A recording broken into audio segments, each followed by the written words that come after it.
আসসালামু আলাইকুম। আশা করি আপনারা ভালো আছেন। আপনারা যখন এই ভিডিওটা দেখছেন তখন বাংলাদেশের নির্বাচন। অনেকেই হয়তো ভোট দিয়ে চলে এসেছেন। একটা উৎসবমুখর পরিবেশ বাংলাদেশে যখন নির্বাচন হয়। আমরা বিশেষ করে যখন ছোটবেলায় সেটা আমরা খুবই মজা করতাম।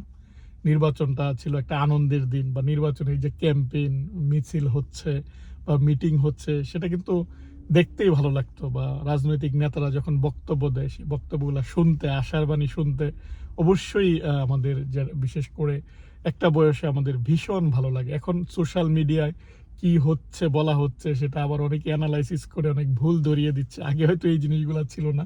মানুষ মন্ত্রমুগ্ধের মতো শুনতো যে কে কত ভালো বক্তব্য দেয়। অনেকেই কিন্তু বক্তা হিসেবে অনেক পপুলার ছিল। তাদের বক্তব্য শোনার জন্য লোকজন দূর দূরান্ত থেকে আসতো। ভালো নেতা হওয়ার অন্যতম ক্রাইটেরিয়া হচ্ছে যে ভালো বক্তা। আমার মনে আছে 96 এর যখন নির্বাচন হয়, আমি তখন হাই স্কুলে পড়ি।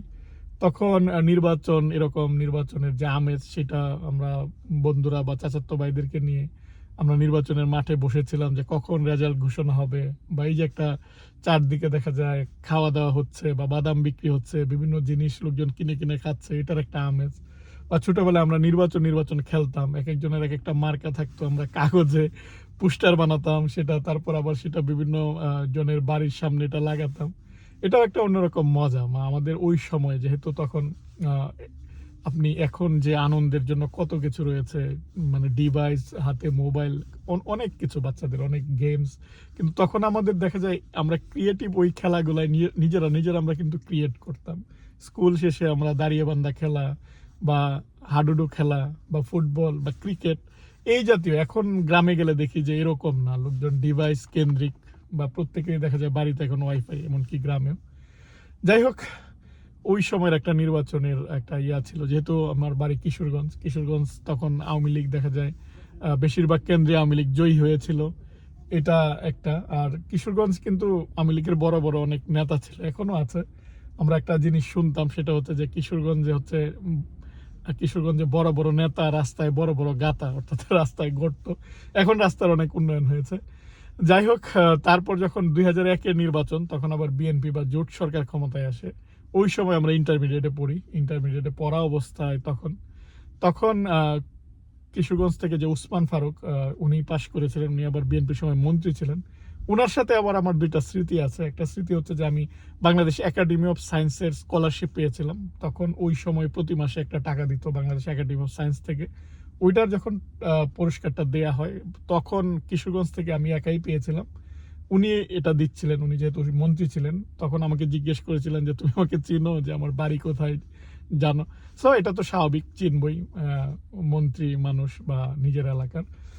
তারপর আবার যখন কিশোরগঞ্জের আমি যেহেতু ডিস্ট্রিক্ট ফার্স্ট ছিলাম এসএসসির রেজাল্টে, তখন ওদেরকে কিশোরগঞ্জে কিন্তু তখন একটা গোল্ড মেডেল দেয়া হতো যে কিশোরগঞ্জের যারা এসএসসি রেজাল্টে সর্বোচ্চ মার্কধারী হবে তাদের একটা স্বর্ণপদক। প্রতি ইয়ারে, প্রতি বছরে একজন যে সর্বোচ্চ পাবে তাই। ওই পুরস্কারটা যখন পাই তখন আবার সরকারি বালক উচ্চ বিদ্যালয়ের মাঠে যখন পুরস্কারটা দেয় উনি তখন আসছিলেন পুরস্কার দিতে। সেটা সেই সময় সেটা ২০০২ সালে হবে সম্ভবত বা ২০০১ সালের শেষের দিকে হবে। তারপর ২০০৮ সালে যখন আবার নির্বাচন হয়, আবার যখন আওয়ামী লীগ ক্ষমতায় আসে তখন বিশ্ববিদ্যালয়ে পড়ি। বিশ্ববিদ্যালয়ে তখন শহীদুল্লাহ হলে থাকি। শহীদুল্লাহ হলের ওই সময়টায় আমি শহীদুল্লাহ হলের সিঙ্গেল রুমে ছিলাম। শহীদুল্লাহ হলের দোতলায়, শহীদুল্লাহ হল মেইন বিল্ডিং এর দোতলায় কতগুলো সিঙ্গেল রুম রয়েছে। নরমালি তো রুমে ৪ জন বা ৬ জন থাকে বা কোনো রুমে ২ জন থাকে। কিন্তু কতগুলো রুম আছে সিঙ্গেল, যেখানে যারা রাজনীতি করে তারাই থাকে।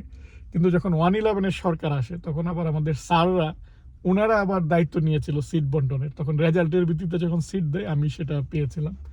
আর ওই জায়গাটাকে আমরা বলতাম মন্ত্রীপাড়া। অর্থাৎ এখানে যারা রাজনীতি করে তারাই থাকে। ভবিষ্যতে তারা এমপি হয়, মন্ত্রী হয়। তাই এই রুমগুলাতে যেহেতু অতীতে অনেক মন্ত্রী ছিল, তাই দেখা যায় এটাকে মন্ত্রীপাড়া বলে ডাকতো। সো সেই মন্ত্রীপাড়াতে থাকার অভিজ্ঞতা হয়েছে। যাই হোক, এটাও একটা মধুর স্মৃতি। ২০০৮ সালে বিশ্ববিদ্যালয়ের পড়া অবস্থায় নির্বাচন, সেটাই একটা আমেজ বা আমেজপূর্ণ নির্বাচন। তারপর তো আমরা কর্মজীবনে চলে যাই। তখন হয়তো এই যে ছুটিতে জাস্ট যাওয়া, কিন্তু আগের মতো যে আপনার রাজনৈতিক কর্মকাণ্ড দেখা বা রাজনৈতিক মিছিলে যাওয়া বা নেতাদের বা রাজনৈতিক নেতার যে বক্তব্য শোনা একদম ফিল্ডে থেকে, সেটা ছোটবেলায় যে একটা আমেজ থাকে সেটা বড় আপনি যখন কর্মব্যস্ত হয়ে যাবেন বা তখন সেই আমেজগুলো থাকে না। তখন হয়তো টেলিভিশনের সামনে বা টক শো দেখেই কিন্তু লোকজন দেখা যায় অনেকেই রাত জেগে, এখনো অনেকেরই অভ্যাস রয়েছে, কিন্তু তখন টকশোগুলো অনেক জনপ্রিয় ছিল। ইদানিং চলে আসছে যে ইউটিউবে আপনারা অনেকের অনেক রাজনৈতিক আলোচনা বা অনেকেই হয়তো আপনারা অনেকের ফ্যান, তাদের বক্তব্যগুলো দেখেন। সো এই যে সময়ের সাথে সাথে যে পরিবর্তনটা দেখা, অর্থাৎ যারা অভিজ্ঞ তারা কিন্তু এই যে প্যাটার্নগুলো, যে এখন ইয়ং জেনারেশন কি চায় সেটা কিন্তু বোঝা উচিত, বা তরুণদের মধ্যে কি, অনেকেই কিন্তু দেখা যায় রাজনীতিতে আসতে চায় না।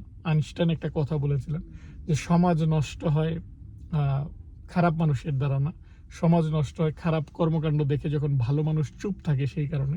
ফলে দেখবেন অনেকেই কিন্তু কথা বলতে চায় না, মনে হয় যে আমি চুপ থাকি, কিন্তু আপনি না আসলে এই জায়গাটা আরেকজন নেবে। ভালো মানুষ আসে না বলেই কিন্তু এখন আপনি দোষ দিতে পারবেন না যে রাজনীতিবিদরা কেন এদিক খারাপ করছে বা ওই খারাপ করছে। আপনাকে বললে তো ওই জায়গাটায় যাবেন না। ইদানিং তরুণরা আসছে, তাদেরকে আসা উচিত বা অ্যাপ্রিসিয়েট করা উচিত। অ্যাপ্রিসিয়েট যদি আপনি না করেন ভবিষ্যতে তো আসবে না। আর এই না আসলে আস্তে আস্তে জায়গাটা অন্যদের দখলে যাবে। কারণ রাজনীতিবিদ ছাড়া তো আপনি চলতেও পারবেন না। দেশের উন্নয়ন বলেন, উন্নয়ন কর্মকাণ্ড বলেন, এই জন্য রাজনীতি বা রাজনীতিবিদ, ভালো রাজনীতিবিদ থাকা প্রয়োজন, যারা সংসদে আপনার কথা বলবে, যারা কথা বলতে পারে, যাদের কণ্ঠ ভালো, বা যারা মানুষের জন্য অর্থাৎ কাজ করে, মানুষের জন্য কাজ করতে চায়, তাদেরই কিন্তু সংসদে যাওয়া উচিত, যে জনগণের রিয়েল প্রতিনিধিত্ব করতে পারে, যে আপনার কথাটা ওই জায়গায় গিয়ে বলবে। কারণ আমরা কিন্তু আমাদের এলাকা থেকে একজনকে পাঠাচ্ছি, একটা আসন থেকে একজনকে পাঠাচ্ছি, সে যেন আপনি কি চাচ্ছেন, আপনার ডিমান্ডটা কি, এলাকার ডিমান্ডটা কি, সেটা যেন ওই জায়গাটায় বলতে যায়। সেরকমভাবেই আমাদের কিন্তু পাঠানো উচিত। আশা করি এবারের নির্বাচনের পর যেই সরকার আসবে, সরকার দেশের উন্নয়ন বা জনসাধারণের যেটা ডিমান্ড সেই অনুযায়ী কাজ করবে। যেহেতু নির্বাচন হচ্ছে, দূর থেকে নির্বাচনের যে আমেজ সেটা মিস করছি, তাই ভাবলাম যে আপনাদের সাথে একটু নির্বাচনের স্মৃতিচারণ করি। আপনাদেরও হয়তো এরকম অনেক অনেক স্মৃতি রয়েছে, অনেক মজার স্মৃতি বা অনেক মজার অভিজ্ঞতা। আর আপনাদের নির্বাচন দিনটা উৎসবময়, আনন্দময় হোক সেই কামনা করছি। আজ এখানেই শেষ করছি। আল্লাহ হাফিজ।